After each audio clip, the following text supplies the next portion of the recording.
Yes, good morning everyone.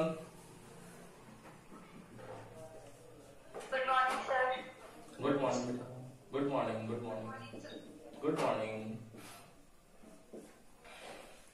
हमारा chapter number 8 चल रहा था. चैप्टर नंबर 8 है ग्रेविटेशन. ठीक है. ग्रेविटेशन चैप्टर में हम लोगों ने क्या क्या पढ़ लिया था वो देखते हैं एक बार. ग्रेविटेशन जो चैप्टर है इसके अंदर हम लोगों ने सबसे पहले यूनिवर्सल लॉ ऑफ ग्रेविटेशन के बारे में बात की थी. Then universal law of gravitation के बाद में हम लोगों ने वैल्यू ऑफ जी के बारे में बात करी. देन उसके बाद चेंज इन जी के बारे में बात करी कि जी में स्मॉल जी में चेंज कैसे होता है. देन उसके बाद हम लोगों ने कल की क्लास के अंदर एस्केप वेलोसिटी के बारे में पढ़ा था. और आज इस चैप्टर का लास्ट टॉपिक है और वो स्टार्ट कर रहे हैं हम लोग. वो है सैटेलाइट. क्या है सैटेलाइट? आप लोगों को सबको पता है सैटेलाइट. सैटेलाइट क्या होता है? क्या होता है सैटेलाइट? सैटेलाइट क्या है? एक टाइप का ऑब्जेक्ट है. लिखो देखो. It is a type of mechanical object. It is a type of mechanical object which rotate around a planet. ठीक है. It is a type of mechanical object which rotate around a planet. अब देखो satellite जो है वो planet के around rotate कर रहा है. तो रोटेट करेगा बेटा तो कोई ना कोई टाइम लगाएगा. जैसे क्या होगा अगर हम लोग यहां पर ये बात करें कि सैटेलाइट जो है वो रोटेट कैसे करता है तो उसके लिए आप लोगों को टाइप्स देखने पड़ेंगे. तो टाइप्स कितने होते हैं? It is a type of mechanical object which rotate around a planet. तो फर्स्ट होता है इसके अंदर नेचुरल सैटेलाइट और सेकंड होता है यहां पर आर्टिफिशियल या फिर इसको मैन मेड भी बोलते हैं. Man made satellite. ओके. ये नेचुरल आप लोगों को पता ही है. जैसे अर्थ है तो अर्थ के अराउंड कौन घूम रहा है? मून. तो अर्थ का जो सैटेलाइट है वो कौन है? मून है. ठीक है. ऐसे आर्टिफिशियल सैटेलाइट्स जो होते हैं ये आप लोगों ने नाम सुना होगा. इनसैट है क्या? इनसैट की सीरीज थी. INSAT 1, INSAT 2, INSAT 5. अभी अभी लॉन्च किया है इंडिया ने इनसैट 8. तो ये अलग अलग इनसैट्स होते हैं ना. तो इनसैट जो सीरीज है वो आर्टिफिशियल सैटेलाइट है. अलग अलग जो न्यूज चैनल्स हैं, टीवी प्रोग्राम्स आते हैं आप लोगों के. सोनी है जैसे तो सोनी का अलग चैनल है. सोनी का अलग सैटेलाइट लॉन्च कर रखा है.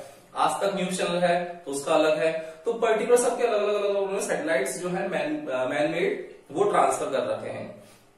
नॉर्मली ये जो नेचुरल सैटेलाइट्स होता है जिनकी तो डिस्टेंस हम लोग फाइंड कर सकते हैं. और ये आर्टिफिशियल सैटेलाइट्स जो हैं ये हम लोग लॉन्चिंग पर डिपेंड करता है कि इनकी लॉन्चिंग जो हो रही है वो कहां से हो रही है.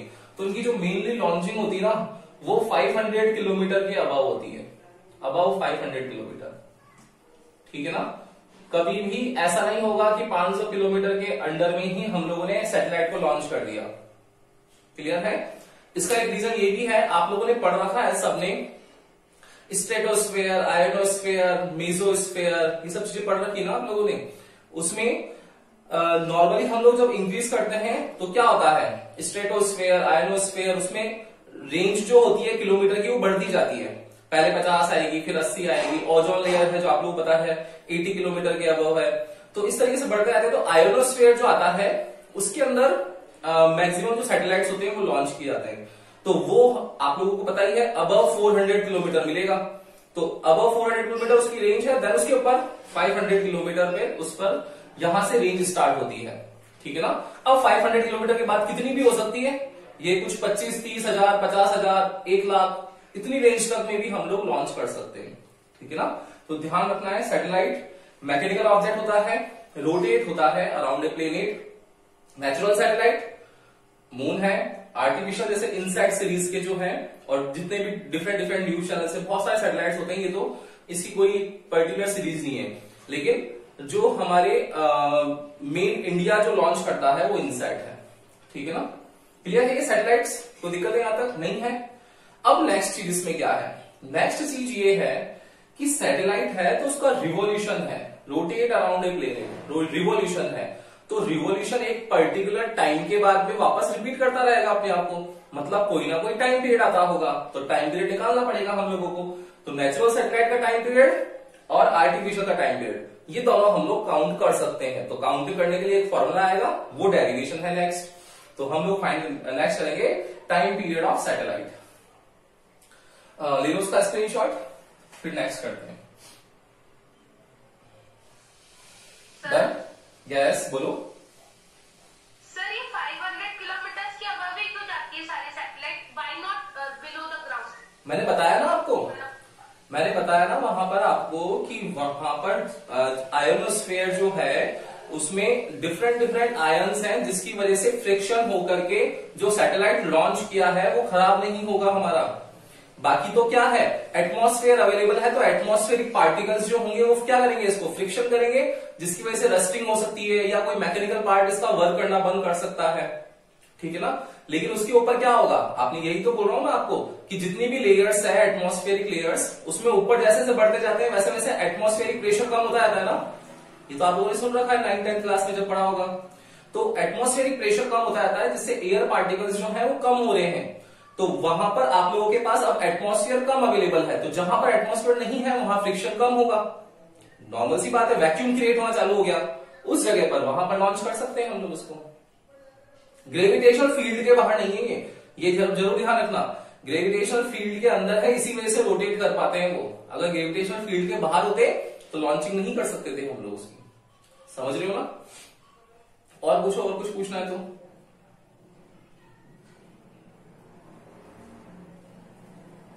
सिद्धि है कोई डाउट और बोलो। No sir. चलो तो सैटेलाइट हो गया। अब इसका हम लोग टाइम पीरियड निकालते हैं, time period of revolving satellite.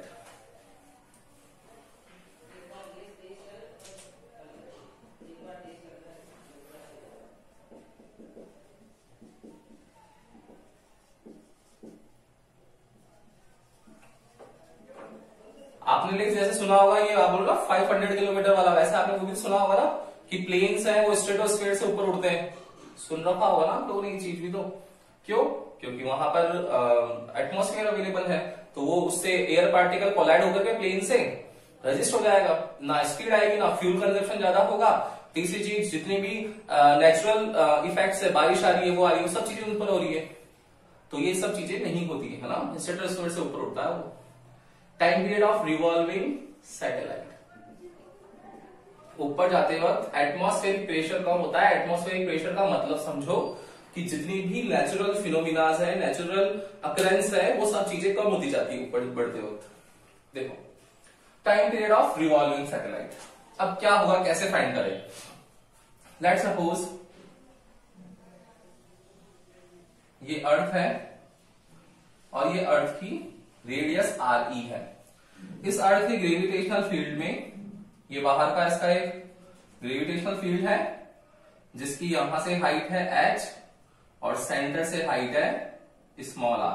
वही चीज हर बार जो करते हुए आए हैं, स्मॉल r की वैल्यू RE+H होगी, ये आप लोगों के पास है। क्लियर? अब इस स्टेज, ये जो है आप लोगों के पास में, इस ऑर्बिट के अंदर एक सैटेलाइट है m मास का, इसको लॉन्च कर रखा है यहां से।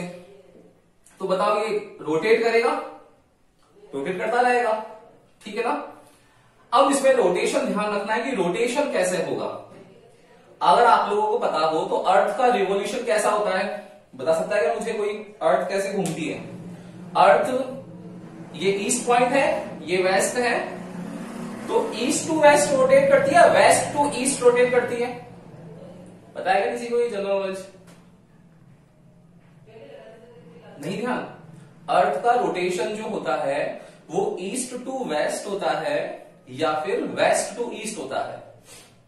सूरज कहां से निकलता है, कहां से निकलता है, सनराइज कहां से हो रहा है, ईस्ट डायरेक्शन से। तो ईस्ट डायरेक्शन मतलब सन तो अपनी जगह पोजीशन पे फिक्स है ना, तो सोचो ईस्ट से निकलेगा तो वो वेस्ट की तरफ थोड़ी जाएगा, वो वेस्ट से आ रहा है ईस्ट की तरफ, तो ईस्ट वाले पार्ट को कवर करते हुए फिर देन शाम को वेस्ट पे आ जाएगा। तो हमेशा ध्यान रखना अर्थ का रोटेशन जो है वो always west to east direction में होता है, और सैटेलाइट्स जो होते हैं वो उसके अपोजिट डायरेक्शन में मूव करते हैं। कैसे? अगर सोचो ये अर्थ है तो इसका रोटेशन है एंटी क्लॉकवाइज, सैटेलाइट का भी एंटी क्लॉकवाइज कर दिया तो वो तो पर्टिकुलर उसी जगह का लेता रहेगा बार बार। लेकिन अगर हम लोगों ने उसका रिवोल्यूशन जो है वो एंटी क्लॉकवाइज की जगह क्लॉकवाइज कर दिया, अब देखो ये घूमेगा इस तरीके से एंटी क्लॉकवाइज और ये घूमेगा क्लॉकवाइज, तो जैसे जैसे पोर्शन सामने आता जाएगा उसके हर एक पोर्शन का वो कैप्चर करता जाएगा। ठीक है ना? तो ये ध्यान रखने वाली बात है कि यहां पर सैटेलाइट का जो पाथ होगा वो सैटेलाइट का सर्कुलर पाथ होगा from east to west direction, और ये अर्थ का रिवोल्यूशन वो फिक्स है, वो होता है वेस्ट टू ईस्ट। ठीक है? अब ये रिवॉल्व कर रहा है, तो टाइम पीरियड का मतलब क्या होता है कि एक पर्टिकुलर टाइम के बाद में अपने आप को रिपीट करे, ये पर्टिकुलर टाइम के बाद में अपने आप को रिपीट करना चालू कर देगा। तो मुझे बताओ कि अर्थ का स्फेरिकल फॉर्म है, तो स्फेयर के चारों ओर चक्कर लगा रहा है भाई ये। तो अगर कोई भी एक ऑब्जेक्ट, अब वो कोई सा भी ऑब्जेक्ट हो, सैटेलाइट ले लो यहां पर, कोई भी एक ऑब्जेक्ट अगर सर्कुलर पाथ में रोटेट करता है तो सर्कुलर पाथ में रोटेट करने के लिए उसको एक फोर्स फील होता है, वो फोर्स होता है सेंट्रीपेटल फोर्स। और सेंट्रीपेटल फोर्स क्या होगा? जो उसको सेंटर की ओर हमेशा अट्रैक्ट करके रखेगा, और उसकी वैल्यू कितनी होती है? हम लोगों ने देखा था 4th चैप्टर में, mv²/r, ये सेंट्रीपेटल फोर्स होगा। और ये सेंट्रीपेटल फोर्स मिल कहां से रहा है? कहां से मिल रहा है कि इस एम मास ऑब्जेक्ट जो है वो इस अर्थ का जो एम मास ऑब्जेक्ट है me, इसके ग्रेविटेशनल फील्ड में है, तो ग्रेविटेशनल फील्ड में तो ग्रेविटेशनल फोर्स भी लगता है। दैट मीन्स ये जो ग्रेविटेशनल फोर्स है, ये ग्रेविटेशनल फोर्स उसको सेंटर में खींच के रख रहा है, तो सेंटर में जब अट्रैक्ट करेगा मतलब सेंट्रीपेटल फोर्स भी लग रहा होगा उसके ऊपर। दैट मीन्स सेंट्रीपेटल फोर्स जो है वो एक ऐसा रिक्वायर्ड फोर्स है जो ग्रेविटेशनल फोर्स से हम लोगों को मिलने लग गया। ग्रेविटेशनल फोर्स अट्रैक्ट करके रखेगा, उस वजह से वो क्या हो रहा है? सर्कुलर पाथ में घूम रहा है। सर्कुलर पाथ में घूम रहा है मतलब हम लोगों को क्या मिल रहा है? सेंट्रीपेटल मिल रहा है। ठीक है ना? तो यहां कॉन्सेप्ट क्या होगा time period of revolving satellite का? क्या होने वाला है? When satellite revolve around earth then required centripetal force will be achieved by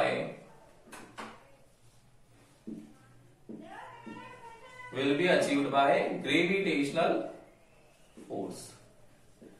मतलब सेंट्रीपेटल फोर्स ग्रेविटेशनल फोर्स के इक्वल है। क्या आ जाएगी वैल्यू? सेंट्रीपेटल फोर्स कितना होता है?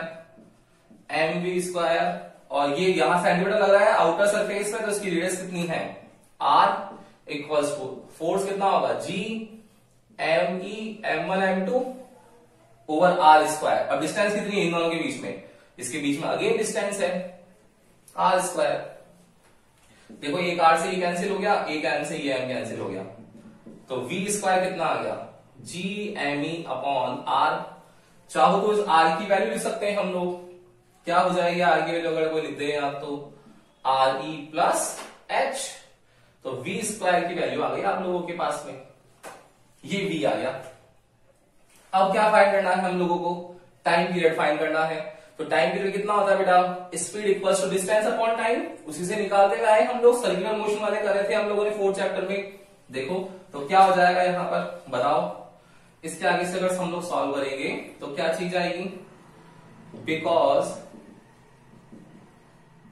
टाइम पीरियड कितना होगा? Speed equals to distance upon time होता है, तो टाइम को ले जाए ऊपर तो कितना आ जाएगा? Time equals to distance upon speed. ये स्पीड क्या है? यहां पर वेलोसिटी है इसकी, तो कितना आएगा? Time equals to distance. कितनी डिस्टेंस कवर करता है भाई? सर्क्यूमफेरेंस के इक्वल, मतलब 2 पाई r के इक्वल अपॉन वेलोसिटी। वेलोसिटी कितनी है? √gme upon re plus h। Clear है? अब देखो यहां पर अगर ये डिस्टेंस जो है h की वैल्यू, अगर हम लोग इसको ग्रेविटेशनल फील्ड में ही ले रहे हैं तो क्या हम लोग इस एच को नेग्लेक्ट करके छोड़ सकते हैं क्या? देखेंगे, देखो अभी वही करेंगे, हर डेरिवेशन में पोटेंशियल एनर्जी में भी ऐसे ही किया था, करते ही हम लोग ये काम। देखना इसके आगे क्या होगा, इस आर की वैल्यू लिख लो, तो कितनी आ जाएगी बेटा इस आर की value, 2 pi R E plus H upon under root G M E upon R E plus H. ये आर ई प्लस एच की पावर हाफ है और ये पावर 1 है, ये ऊपर जाएगा तो कितना हो जाएगा, 2 pi R E plus H, इसकी पावर 1, इसकी पावर हाफ, तो ऊपर गया तो 1 प्लस 1/2 कितना हो गया, 3/2 over under root G M E. Clear है? अब इस जी एम ई की वैल्यू लिखनी है। क्या लिख सकते हैं जी एम ई की वैल्यू? देखो क्या लिख सकते हैं जी एम ई की वैल्यू, आपको याद है क्या लास्ट डेरिवेशन स्केप वेलोसिटी का, जब भी कोई ऑब्जेक्ट सर्कुलर पाथ में रोटेट कर रहा है तो वेलोसिटी का चेंज कर रहा है, मतलब ग्रेविटेशनल एक्सेलरेशन। और ग्रेविटेशनल एक्सेलरेशन कितना होता है, again gravitational acceleration G equals to G M E upon R E square. तो कितना आ जाएगा, जी एम ई की वैल्यू आ जाएगी जी आर ई स्क्वायर। इस वैल्यू को वहां रख देना चाहिए हम लोगों को और सॉल्व कर लेना चाहिए। कर सकते हैं ना हम लोग? क्या करेंगे देखो, एक बार इसका स्क्रीनशॉट ले लो, फिर हम लोग इसके आगे करते हैं।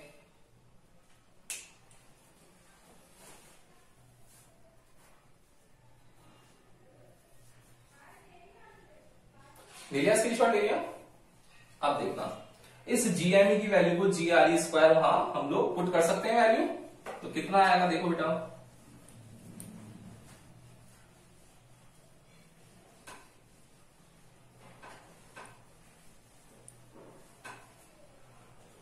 वैल्यू निकालेंगे हम लोग। Therefore time period t equals to 2 pi R E plus H की power 3/2 over under root G M E, और जी एम ई कितना है, जी आर ई स्क्वायर और इसका अंडर रूट। ठीक है, क्या होगा, on earth surface, earth surface H की वैल्यू क्या आ जाती है 0, तो टाइम पीरियड कितना आएगा, therefore time period t equals to 2 pi x 0 हो जाएगा तो कितना बचेगा, r E to the power 3/2 upon under root G, और ये r ई स्क्वायर से अंडर रूट कैंसिल हो जाएगा तो ये r ई बच गया। ठीक है, ये r E to the power 1, ये 3/2, ये ऊपर जाएगा तो 3/2 -1 हो जाएगा, तो कितना आएगा 2 पाई r ई 3/2 -1 अपॉन अंडर रूट जी, ये हाफ बच जाएगा, तो देखो t कितना आ गया 2 पाई आर ई 3/2 -1 हाफ, और ये बच गया अंडर रूट जी, ये भी तो हाफ है, तो किसको लिख सकते हैं हम लोग, t equals to 2 pi under root R E over G. ये रिवॉल्विंग सैटेलाइट है आप लोगों का अराउंड दी अर्थ। देखो टाइम पीरियड आ गया, तो टाइम पीरियड क्या आएगा, आर ई की वैल्यू, रेडियस ऑफ अर्थ लिखना है, जी है तो उसका भी लिखना है। अब किसी का भी बोले, अगर मान लो जुपिटर का बोलता है, जैसे मैक्सिमम जो सैटेलाइट्स हैं वो जुपिटर्स के हैं, तो जुपिटर का तो क्या होगा, जुपिटर की रेडियस लिखो, जुपिटर का ग्रेविटेशनल एक्सेलरेशन लिख लो, टाइम पीरियड निकाल लो उसका, तो ये स्टैंडर्ड फॉर्मूला है। अब अगर इसको हम लोग अर्थ सरफेस के लिए करें, फॉर अर्थ, तो अर्थ का जो नेचुरल सैटेलाइट है उसका टाइम पीरियड कितना होना चाहिए वो देखो, तो t equals to 2 pi under root R E over G, मतलब क्या होना चाहिए, t equals to 3.14, R E की वैल्यू 6400 किलोमीटर, मतलब मीटर में कन्वर्ट कर लिया, एंड 9.8।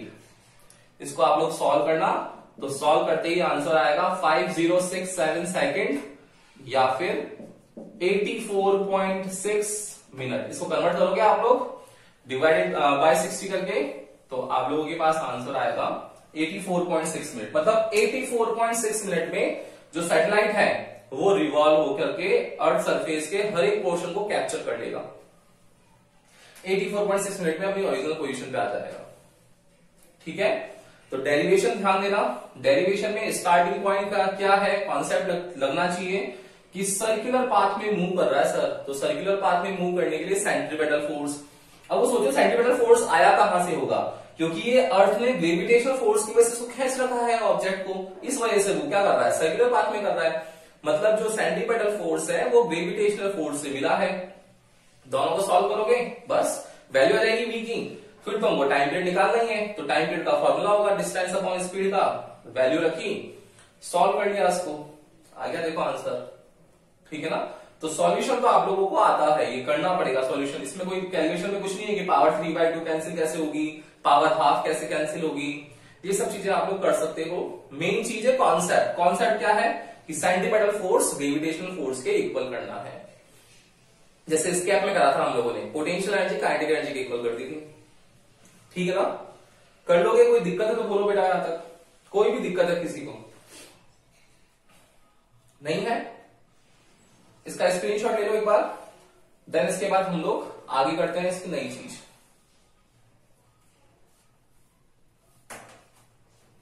डन, ले लिया स्क्रीनशॉट? अब देखना, अब जो सैटेलाइट्स हैं उनके टाइप्स हैं कि जो आर्टिफिशियल मैनमेड सैटेलाइट्स हैं वो कितने टाइप के होते हैं। तो टाइप देखने हैं हम लोगों को। तो दो तरीके के टाइप हैं यहां पर आप लोगों के पास में। एक होता है जियो स्टेशनरी सैटेलाइट, जो मैंने आपको बताया था। दूसरा होता है यहां पर polar satellite. Types of satellite, इसमें फर्स्ट वन है आपके लिए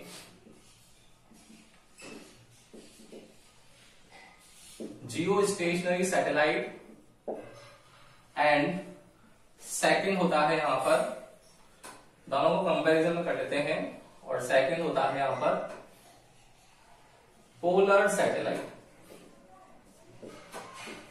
क्या फर्क है दोनों में? जियो स्टेशनरी सैटेलाइट जो है वो रिवॉल्व कैसे करता है। ये देखो अर्थ है, आप लोगों को ये सब चीज पता है ना कि अर्थ जो है उस अर्थ को इक्वली जो पार्ट में डिवाइड करने वाली लाइन होती है उसको क्या बोलते हैं हम लोग?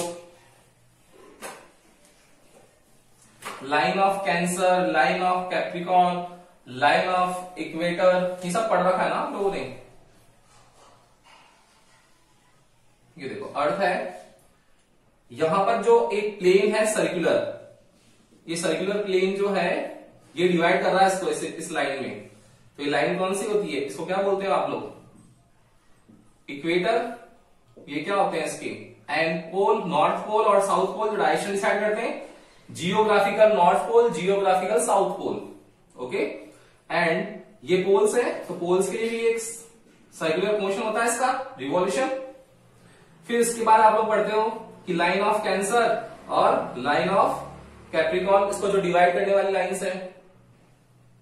क्लियर ना? अब देखना यहां पर जियो स्टेशनरी सैटेलाइट क्या होता है। जियो स्टेशनरी सैटेलाइट होता है जो ये इक्वेटर है, इस इक्वेटर के प्लेन में रोटेट करे, इक्वेटर के प्लेन में रोटेट करे। जो अर्थ है, ये अर्थ है, तो अर्थ की इस ऑर्बिट में जो घूम रहा है, रिवॉल्व कर रहा है, वो है हमारा जियो स्टेशनरी। और जो इसके ऐसे घूम रहा है पोल्स पर, वो है पोलर सैटेलाइट। देखो कितना इजी है कि जो अर्थ है उसके लिए अगर इक्वेटर के अराउंड रोटेट करने वाला सैटेलाइट है तो वो जियो स्टेशनरी है, और पोलर है मतलब वो पोल्स पर घूमने वाला है। क्लियर है ना? तो इक्वेटर जो सैटेलाइट है वो कौन सा है? Geostationary. तो उसका रिवॉल्यूशन जो होगा, revolve in the plane of equator, in the plane of equator. Equator के प्लेन में रिवॉल्व करता है, और इक्वेटर के प्लेन में रिवॉल्व करता है तो कितने टाइम में रिवॉल्यूशन कर लेता है? सेम उसी फॉर्मूले से फाइंड करेंगे, अर्थ की रेडियस फाइंड करके, ये वाली इस बार ये फाइंड करेंगे। स्फेरिकल है ना, तो पोल से कम है तो ये डिस्टेंस तो कम है इसकी, और ये डिस्टेंस ज्यादा है कंपैरेटिवली।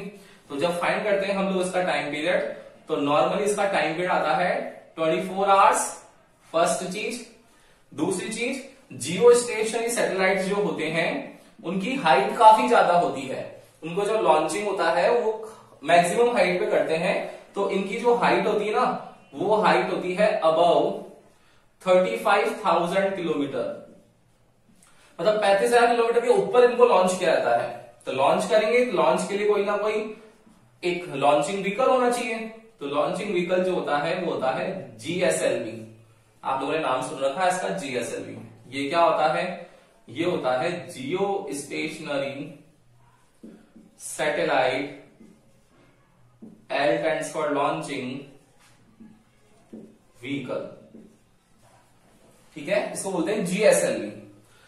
फिर अब यही सेम चीज है पोलर सैटेलाइट में। तो पोलर सैटेलाइट कैसे रिवॉल्व करेगा, ये रिवॉल्व करेगा, revolve in the plane of pole. ये पोल्स जो है जियोग्राफिकल पोल्स, इनके अराउंड रोटेट करता है। तो जियोग्राफिकल पोल्स के अराउंड रोटेट करेगा मतलब क्या होगा, सोचो कि ये पोल्स तो बहुत कम है, यहां कम है, तो जब कम एरिया होगा तो उसको कवर करने के लिए, जो कैप्चर करने के लिए एरिया होगा वो भी कम होगा। समझ रहे हो इस चीज को। तो यहां पर कैप्चरिंग जो होती है वो कम होती है। दूसरी चीज, जो शॉर्ट डिस्टेंस के सैटेलाइट्स हैं उनको लॉन्च करते हैं वो हमेशा इस पोलर सैटेलाइट की फॉर्म में करते हैं, और हायर डिस्टेंस वाले हैं वो ऑलवेज जियो स्टेशनरी सैटेलाइट की फॉर्म में करते हैं इक्वेटर के अराउंड। तो अगर आप लोगों के पास कम रेंज का है तो आप लोगों को माइंड में अंडरस्टूड होना चाहिए चीज कि अगर अच्छा कम रेंज का है मतलब ये पोलर सैटेलाइट वाली रेंज में होगा, अच्छा हायर रेंज में है दैट मीन्स वो जियो स्टेशनरी है, ठीक है ना।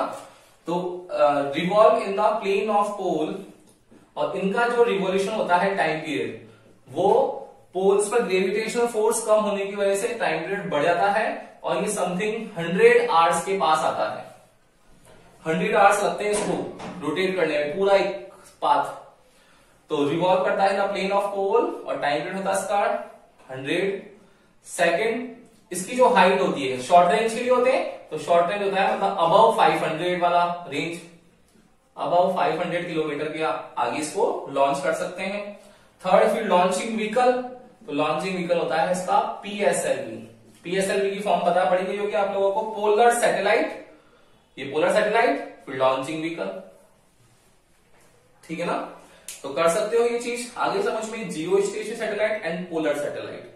तो आज की जो क्लास है पूरी वो बेस्ड है सैटेलाइट कॉन्सेप्ट पर, कि सैटेलाइट सबसे पहले देखा हम लोगों ने कि होता क्या है। तो सैटेलाइट हम लोगों ने देखा कि भाई सैटेलाइट जो है वो प्लेनेट के अराउंड रोटेट करने के लिए मैकेनिकल ऑब्जेक्ट है, कि दो तरीके के हैं, कौन कौन से, एक तो नेचुरल जो हम लोगों को मिला है, एक जो हम लोगों ने बनाया है आर्टिफिशियल और मैनमेड।